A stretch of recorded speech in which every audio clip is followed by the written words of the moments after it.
Good day to you, one and all. It is I, Justin Hawkins, and this is Justin Hawkins Rides Again. Today, I'm going to be talking about a band that I've already covered once, and we've got a little bit of history, actually. The band's called Disturbed, and I'll get into why we've got history in a little bit, but they've got a song called Don't Tell Me featuring Anne Wilson, which came out on the 12th of January. So this is really exciting. I can't wait to hear it and give you my thoughts on it. Justin Hawkins Rides Again. Oh yeah.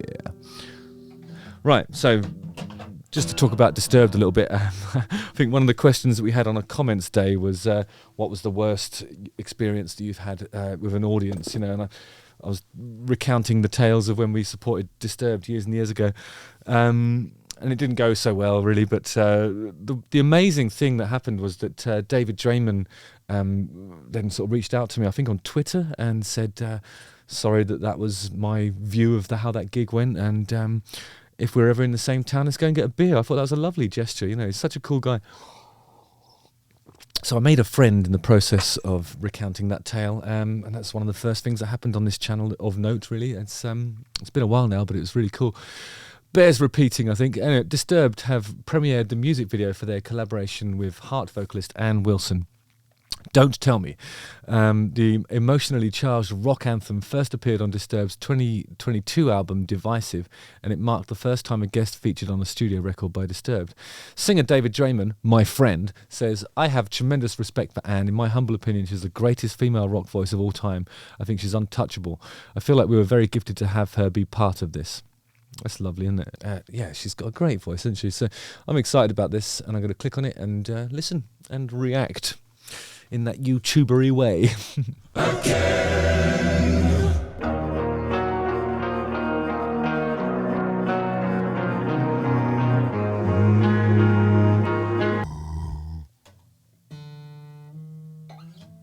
I might need a capo.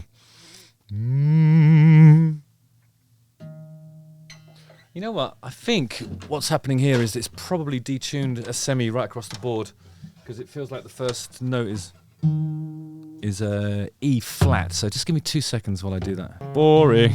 Why are we waiting? Right, if my calculations are correct, they've detuned the guitars down a semitone right across the board.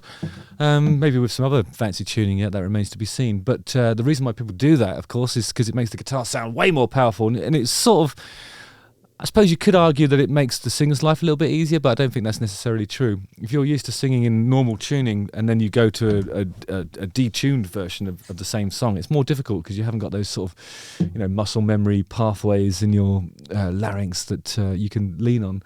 And singing anything that's unfamiliar is more difficult, I think. So it isn't really about making the singer's life easier. It's about making the overall sort of sound of the band sound just more powerful, I think. Questioning the end. Check out how cool his voice is done. Questioning the end. It's almost got that sort of Michael Ball operatic, music hall vibe to his singing, and I think David Draymond's really, really famous for sort of having a unique, powerful, almost sort of rap singing delivery, and to hear him sort of properly, I know, emoting in that register is really refreshing, I think. Never letting go. That's more like the sort of area that you expect to hear him operating in, I think. Let there be no doubt. B. So when he does that B thing, he has this sort of round vocal texture. Let it be, be. I'm not sure if you can see it. It's kind of like, I don't know, I'm sort of doing something different with my embouche to get it. It's like, I don't know how to describe that really. You sort of bring your tongue back and roll it around a bit. It's a bit like what they used to call chin singing, I suppose, like that in sort of late 90s, that kind of stuff. But it's rounder and he's projecting a lot more with it. So it kind of gives it, I don't know, like a holer type of, like, I don't know, whenever I'm sort of trying to do anything operatic, I always bring my Adam's apple down, but that's not really helping with this particular timbre. So I think what he's doing is like, making a making a more sort of spherical, how can I put it? It's like a spherical chamber in his mouth that he's kind of, you know, the stuff's coming out of. You know what I mean? It just changes the tone a lot, you know. I close my eyes and still hear the scream. I love her voice. God, it's awesome, isn't it? It's so like sort of raspy, but it's rasping underneath the you know, it's not rasping to the detriment of the note that you're hearing.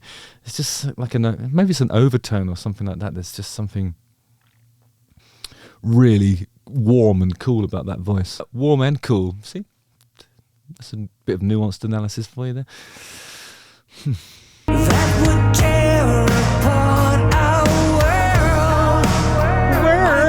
I sometimes wonder if the American accent is more suited to that round kind of spherical resonant chamber thing that I was talking about earlier, because it's sort of it sort of makes the notes sound a bit twangy, which I think, you know, to other Anglophonic folk like myself who aren't actually from America, that's kind of that's what you think American accents sound like. Can't believe how much this hurts. You know what I mean? It's like hurts. There's a million different ways to skin that cat, but they've both chosen the spherical mouth chamber. What the fuck am I talking about? I don't know. How can I let you go? Fucking hell, when the band came in there, it really startled me. These are closed back headphones, so it's right in my brain. And just the whole track seemed to get a lot louder. So this is, you know, they're playing with dynamics a lot in the way they've mixed this, and it's pretty impressive. Don't tell me now that you have. But the thing is, you can hear every part of that drum set. Nothing's saturated to the point where it loses definition. It's just really in your face and super clear as well. Kind of like the way they've approached the video with the drummer there. I mean, it did look a bit like an old NXS video when they were sort of, you know, he would just be playing the snare or something, and the rest of the set was irrelevant, because in that moment that's all you needed. It's a bit like the tree that falls down, and if no one's there to perceive it, there's no real need for science to make the tree fall in the first place, you know. So the other sort of elements of the drum set were deemed unnecessary, but I think this is like, I don't know, it's such a dark background. I don't know what's there. Maybe the whole set's there. He might have a gong behind him for all I know. Hope so, because they'll be like, no, he probably won't be doing that though, will he?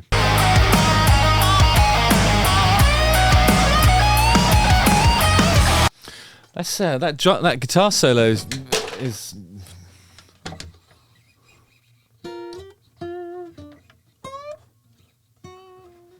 I'm gonna look at the guitar solo a second. Hang on.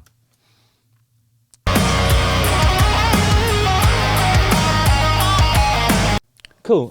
Okay, so because of this detuning stuff that's going on, it's difficult for me to get up this dusty end, but it's all stuff. It's all that kind of sounds like it's E minor pentatonic scale stuff, which is kind of like what a blues solo would be if it was an E minor, I guess. It's very much I don't know. It's like it's really heavy, it's really melodic, and then the solo comes in, and it's just a blues solo, really, or some blues phrase. You know that.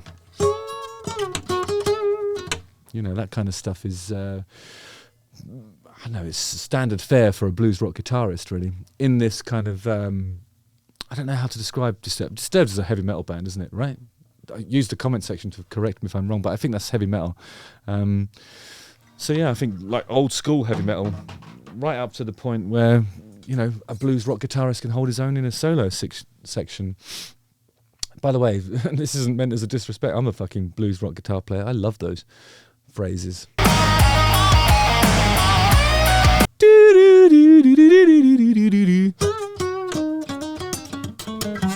Stuff like that, you know.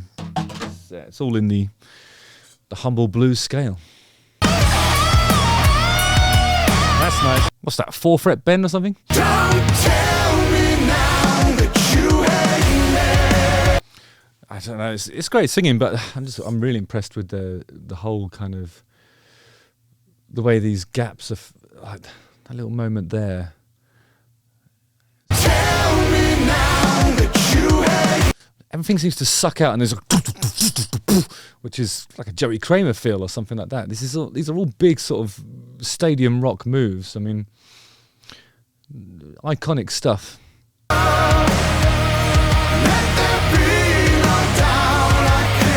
God, it takes real balls to do a video like that where it's really just a portrait of your face singing into a camera. I mean, God, the courage it takes to do that. Oh, you'll never see me doing that. Actually, maybe I should do that. That's basically what I do every day, isn't it?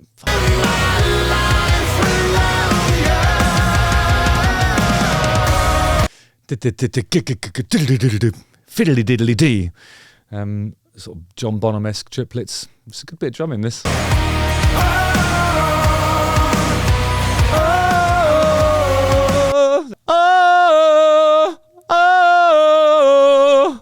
You know, they're not woes, but it's the same sort of thing, a mnemonic device. You know, even if you get to that point in the song and maybe you're not familiar with it, it's a newish Disturbed number, you're in the stadium and everyone's doing that bit and it's like, you can join in with it. It's a hook. But they've waited until 3 minutes 44 to unleash that hook, so it's not a hook in the cynical sense, it's just a cool bit for everyone to sing along at the end. Nice harmony. Whoa! Oh! Oh! Oh! It's really cool, that. I love the way the track's fading out and you can hear the acoustics just taking over.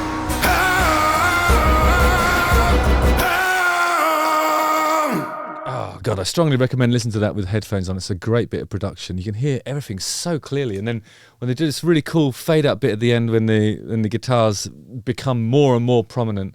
I mean, I don't know, it's like it's melodic and emotional and powerful, and it's got the lady from Heart singing in it, so I mean, you know it. That's how you know it's good.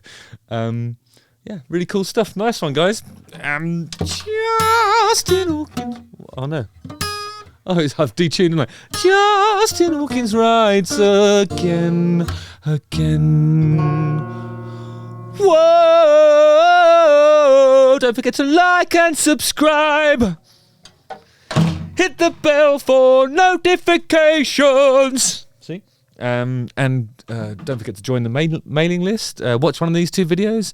There's a few tickets available for my show in Hayes, Beck Theatre. Yeah, links in the description. Nice one, guys. See you on the ice. Whoa! See you on the ice.